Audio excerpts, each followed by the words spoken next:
Kemudian di antara hal yang perlu kita ingat, Allah kasih kita musibah, ya. Allah kasih kita ujian.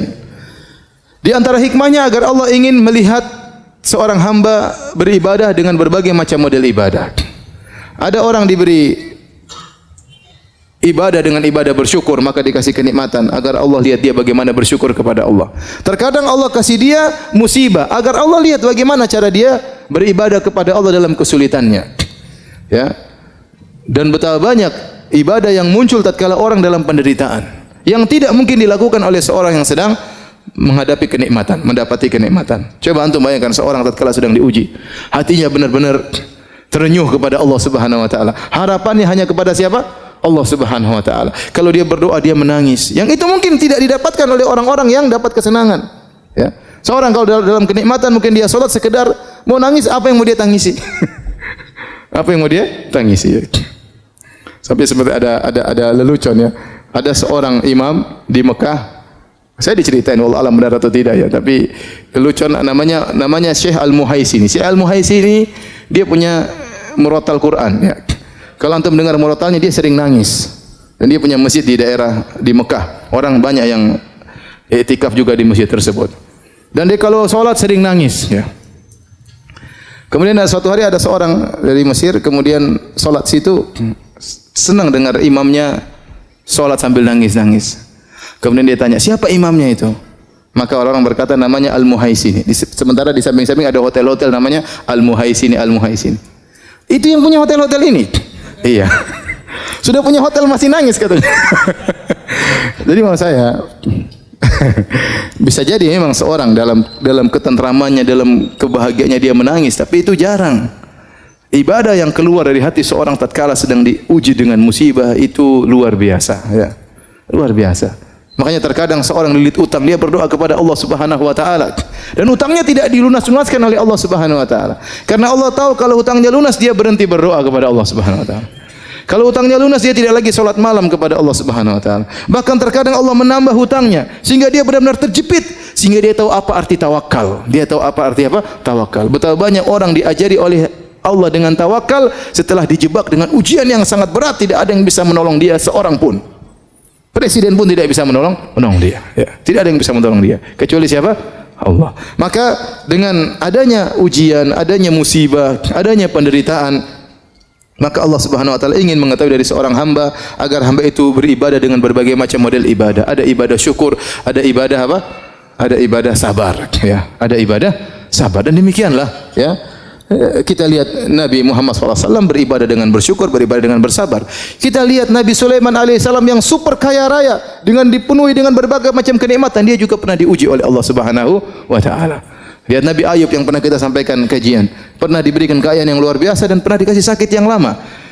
Dia pernah beribadah kepada Allah dengan syukur dan dia pernah beribadah kepada Allah dengan sabar.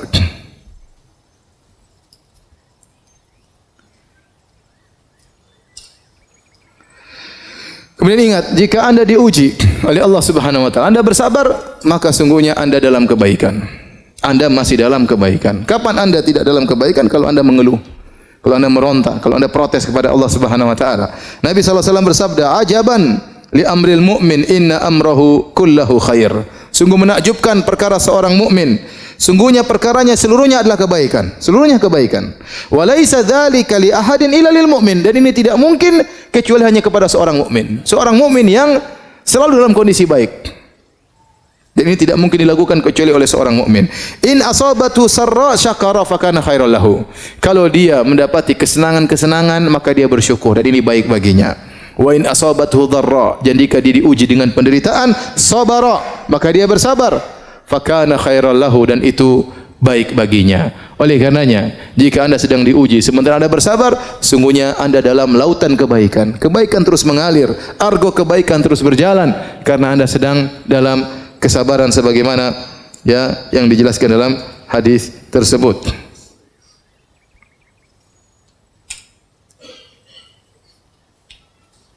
Oleh karena dalam hadis sebutkan kata Nabi sallallahu alaihi wasallam, "Ma min ahadin minal muslimin." Tidaklah seorang dari muslimin yusabu bi bala'in, diuji dengan suatu ujian, suatu penderitaan fi jasadihi, penderitaan di badannya, dia sakit atau yang lainnya. Illa amarallahu ta'ala al-hafazata alladhina yahfazunahu. Kecuali Allah akan perintahkan kepada malaikat al-hafazah, para penjaga, para pencatat amalan-amalan hamba. Uktubu li abdi fi kulli yaumin wa lailatin mithla ma kana ya'malu minal khair. Maka tulislah bagi hambaku kebaikan terus mengalir setiap hari, siang dan malam, seperti yang biasa dia lakukan dari kebaikan yang dia lakukan. Madama mahbusan fiya, selama dia tertahan gara-gara fi wathaqi, karena dia sakit, dia sabar dengan penderitaan tersebut. Jadi seorang kalau bersabar, saya katakan tadi, argo pahalanya jalan terus. Argo pahalanya jalan terus, ya sudah. Kapan Anda mengeluh, kapan Anda protes kepada takdir Allah Subhanahu wa taala, maka argonya berhenti. Argonya berhenti. Maka seorang kalau terbetik dalam hatinya, kenapa tidak selesai-selesai? Lawan itu dari iblis, itu dari setan. Lawan. Ya, yakin bahwasanya kadarnya Allah tahu. Allah kasih musibah, kasih penderitaan, Allah tahu seberapa penderitaannya dan kadarnya sampai kapan, Allah Maha tahu.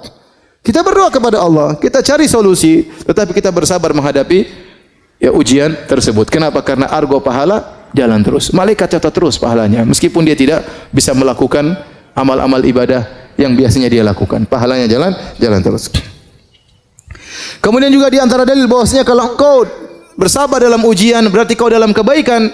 Sabda Nabi sallallahu alaihi wasallam, "Man yuridillahu bihi khairan yusib minhu." Barang siapa yang Allah kehendaki kebaikan baginya, Allah berikan musibah baginya.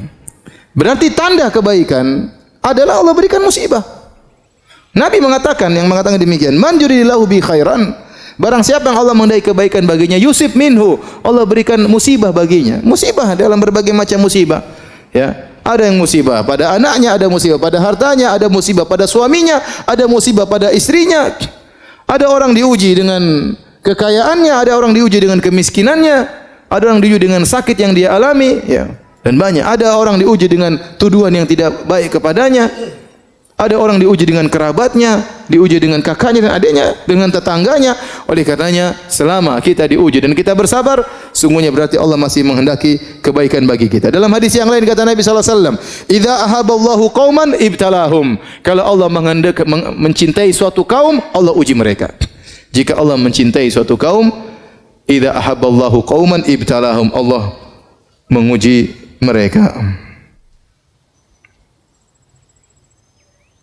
Dalam hadis yang lain, "Idza aradallahu bi 'abdil khaira, ajjala lahul 'uqubata fid dunya." Jika Allah menghendaki kebaikan bagi seorang hamba, Allah segerakan hukumannya di dunia. "Wa idza arada bi 'abdihi syarra, amsaka anhu bi dzambihi hatta yuwafiyahu yaumal qiyamah." Jika Allah menghendaki keburukan bagi seorang hamba, Allah tidak kasih dia musibah. Allah tahan dosanya, nanti Allah akan balas pada hari kiamat kelak dengan balasan yang sempurna.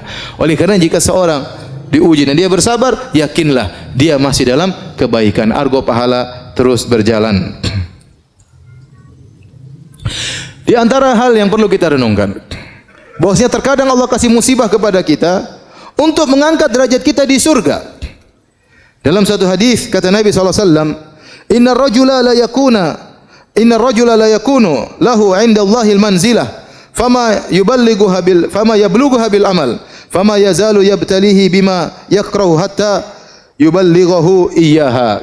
Kata Nabi sallallahu alaihi wasallam, sungguhnya seorang benar-benar dia memiliki kedudukan di sisi Allah Subhanahu wa taala.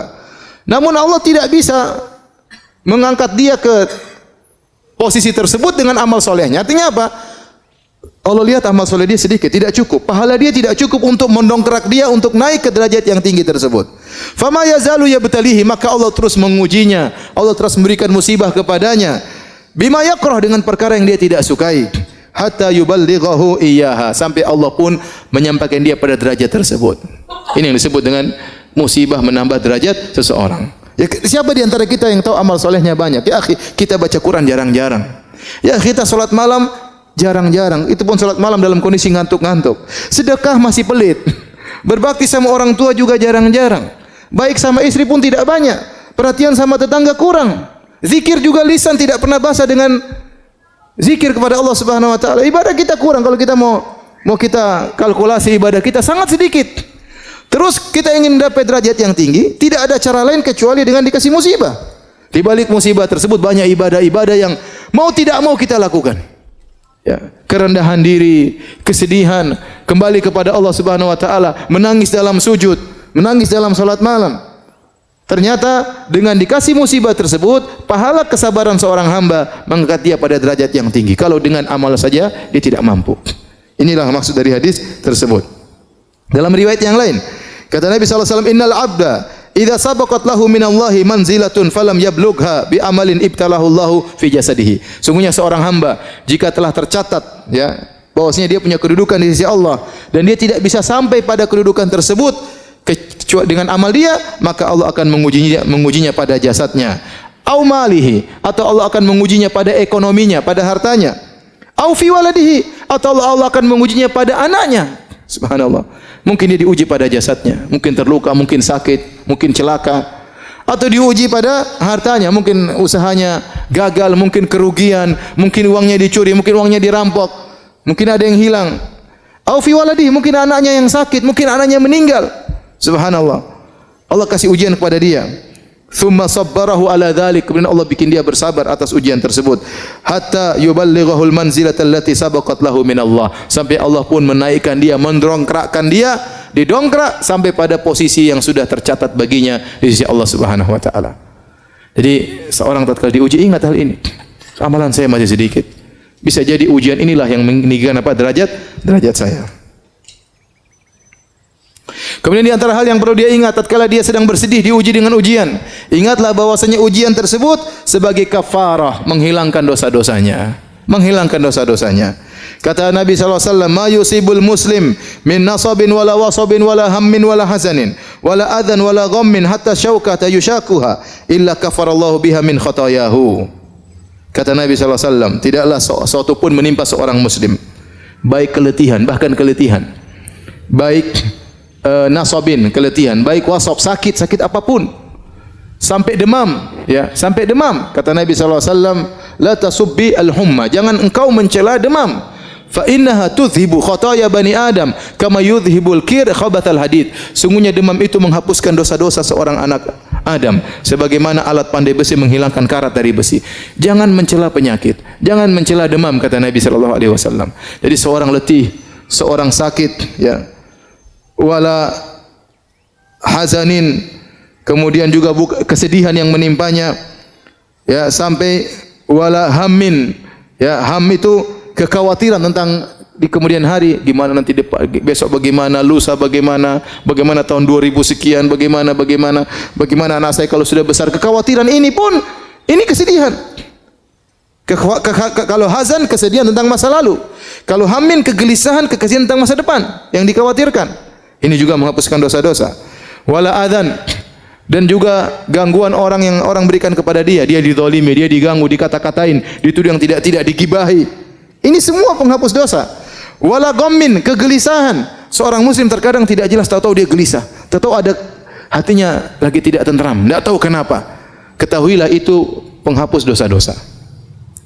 Wala syauka yushakuha, bahkan duri yang mengenai tubuhnya, kecuali Allah akan menghapuskan dosa-dosanya. Maka seorang bersabar, ya, tatkala, ya, diberi ujian oleh Allah Subhanahu wa taala. Ya, sampai dalam hadis disebutkan sampai dia diuji oleh Allah terus, sampai dia berjalan di atas muka bumi tidak ada dosa sama sekali. Berjalan dengan santai, tidak ada satu dosa pun yang ada di tubuhnya. Kenapa? Selama ini dia bersabar tatkala diuji oleh Allah Subhanahu wa taala. Terkadang orang, ya ikhwan, diuji dengan berbagai macam ujian, dari ujian satu ke ujian yang lain. Itu yang dialami oleh Nabi sallallahu alaihi wasallam. Terkadang orang dikasih uji dengan satu ujian. Karena kalau Allah tahu dia mampu menghadapi ujian ini. Kalau dikasih ujian lain mungkin dia tidak mampu. Ya sudah, Allah kasih dia misalnya kesulitan ekonomi terus sampai dia meninggal dunia. Itu ujian yang bisa dia hadapi. Dia sabar. Ada orang dikasih misalnya cacat atau dikasih sakit. Ujian terus bertahun-tahun sampai dia meninggal dunia. Allah tahu ini ujian yang bisa dia hadapi. Inilah yang bisa mengangkat derajatnya. Ini yang bisa menghapuskan apa? Dosa-dosanya. Ya akhi, sekarang kita banyak dosa. Saya sering sampaikan, kalau zaman dahulu orang ingin tidak berdosa gampang. Tinggal dalam rumah tidak berdosa. Sekarang dalam rumah juga berdosa. Sendirian juga berdosa. Selama pegang HP berdosa. Kalau internet mati baru tidak berdosa. Kamu internet mati, apa yang mau dilihat? Enggak ada. Mau gibah, enggak ada teman gibah kalau sendirian. Mau dengar berita gibah pun tidak bisa, ya. Mau tulis status komentar sana komentar sini pun tidak bisa. Mau riak dengan status enggak bisa. Sudah. Tapi sekarang dimanapun seorang bisa bermaksiat. Selama sinyal masih nyala bisa bermaksiat. Nah, ini kesempatan Allah kasih ujian menghapuskan dosa-dosa kita. Kita tidak minta kepada Allah, ya Allah ujilah saya. Jangan. Kata Nabi SAW, la tatamannau liqa'al adu. Jangan kalian berangan-angan untuk bertemu dengan musuh. Fa idza laqitumuhum fasbiru, fasbutu. Kalau ketemu dengan musuh sabar. Kita tidak minta diuji, tapi kalau Allah kasih ujian kita bersabar. Karena ujian tersebut menghapuskan dosa-dosa. Ujian apapun ya, ujian apapun. Sedih, gelisah, kekhawatiran, takut, jengkelan ya. Pulang ke rumah diomelin istri, itu menghapus dosa-dosa. Alhamdulillah. Kenapa mas? Alhamdulillah. Bilang mas, alhamdulillah. Semua omelanmu, semua teriakanmu menghapuskan dosa-dosaku. Kalau aku bersabar ya. Kalau enggak bersabar tambah dosa. Coba ini tadi hadisnya. Ma yazalul bala'u bil mu'min. Senantiasa ujian menimpa seorang mukmin wal mu'minah dan juga seorang wanita mukminah fi nafsihi wa waladi wa malihi. Allah kasih ujian ini berganti-ganti ujiannya. Bayangkan, senantiasa ujian menimpa seorang mukmin atau seorang mukminah fi nafsihi, pada badannya, pada hatinya sakit sedih, waladihi mungkin diganti lagi pada anaknya, wa malihi anaknya sudah, hartanya juga kena, hatta yalqallaha ta'ala wa ma alaihi khati'ah, sampai dia bertemu dengan Allah tidak ada satu dosa sedikit pun yang dia bawa. Ini menunjukkan musibah ya, menghapuskan dosa-dosa. Dalam satu hadis dari Jabir bin Abdullah dari Imam Ahmad dengan sanad yang sahih. Innal humma ista'dzanat ala Rasulullah sallam. Demam datang menemui Nabi sallallahu alaihi wasallam minta izin kepada Nabi sallallahu alaihi wasallam. Ini kekuasaan Allah. Datang demam. Kemudian Nabi bertanya, "Man hadhihi?" Siapa ini yang minta izin? Kata demam Ummu Mildam dan itulah kunyahnya demam, humma.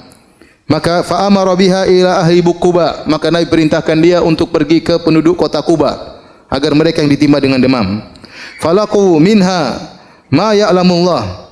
Maka mereka pun ditimpa dengan demam karena Nabi mengarahkan demam tersebut untuk menimpa penduduk Quba. Fasyaku dzalika ilaihi.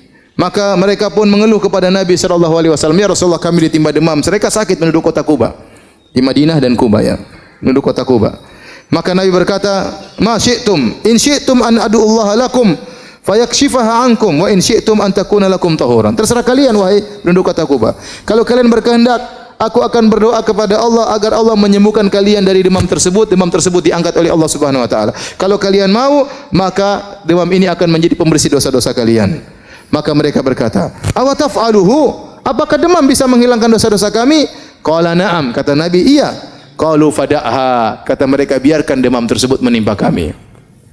Jadi demam menghilangkan apa? Dosa-dosa. Demam menghilangkan dosa-dosa.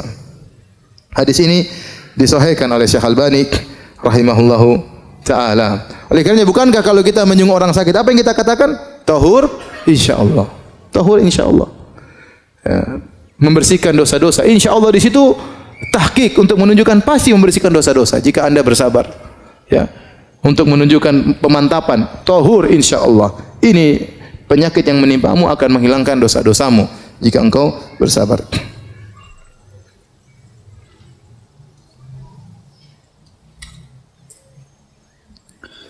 Baik.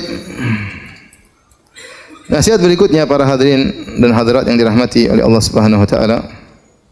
Bisa jadi musibah yang menimpa kita ini merupakan sebab terhindarkan dari musibah yang lebih besar. Ya, bisa jadi musibah yang menimpa kita merupakan sebab yang untuk menghindarkan musibah yang lebih besar. Kata Imam Ibnu Qayyim rahimahullah taala, kalau Anda sulit memahami hal ini, renungkanlah kisah Nabi Khadir dengan anak yang dia bunuh. Kata Allah Subhanahu wa taala, fantalaqa hatta idza laqiya gulaman faqatalah. Qala aqatalta nafsan zakiyatan bighairi nafsin laqad ji'ta syai'an nukra. Waktu Nabi Khadir jalan Nabi Musa ketemu dengan seorang anak, kemudian dengan wahyu dari Allah maka Nabi Khadir pun membunuh anak tersebut. Nabi Musa mengingkari. Bagaimana kau bisa membunuh seorang anak yang tidak punya salah sama sekali? Kalau dia bunuh orang kita boleh bunuh, dia enggak punya salah. Maka kemudian di belakangan Nabi Khadir menjelaskan, ya. Fa ammal ghulamu fa kana abawahu mu'minaini fa khashina ay yurhiqahuma tughyana wa kufra. Fa aradna ay yubdilahuma rabbuhuma khairan minhu zakatan wa aqraba ruhma. Ya. Sungguhnya anak yang saya bunuh tersebut tentu menyedihkan kedua orang tuanya atau tidak? Menyedihkan kedua orang tuanya. Anaknya meninggal dunia. Tapi kata Nabi Khadir, sungguhnya anak ini kalau dia besar, dia akan menjerumuskan kedua orang tuanya ke dalam kekufuran. Dia akan menjerumuskan kedua orang tuanya ke dalam kekufuran. Maka kami ingin anak ini diganti. Maka anak ini meninggal dan itu musibah. Kemudian Allah menggantikan dengan anak yang lebih baik. Ini dijadikan barometer Ibnu Qayyim rahimahullah taala. Kalau Anda tidak bisa memahami musibah itu bisa menghilangkan musibah yang lebih besar, maka renungkanlah apa? Kisah ini. Renungkanlah kisah ini. Contoh kisah lain disebut oleh para ulama tentang Ahad Qadat Ubaidillah bin Ziyad. Salah seorang panglimanya Ubaidillah bin Ziyad. Tahu siapa Ubaidillah bin Ziyad? Ubaidillah bin Ziyad ialah panglima atau yang telah membunuh, yang memimpin untuk membunuh siapa? Al-Husain. Al-Husain bin Ali bin Abi Thalib radhiyallahu taala anhuma dalam bencana Karbala. Waktu dia naik di atas rumahnya, seorang panglima dari anak buah Ubaidillah bin Ziyad yang biasanya memimpin peperangan, dia naik di atas atap al-Sata, kemudian dia jatuh sehingga kakinya dua-duanya patah. Maka dia dijunguk oleh seorang ulama yang bernama Abu Kilabah, muridnya Anas bin Malik radhiyallahu taala anhu. Maka dia mengatakan, insyaallah lebih baik, ya. Insyaallah ini lebih baik yang Allah takdirkan bagi engkau. Maka dia bilang, apa yang lebih baik daripada kedua kaki patah? Dia tidak tahu.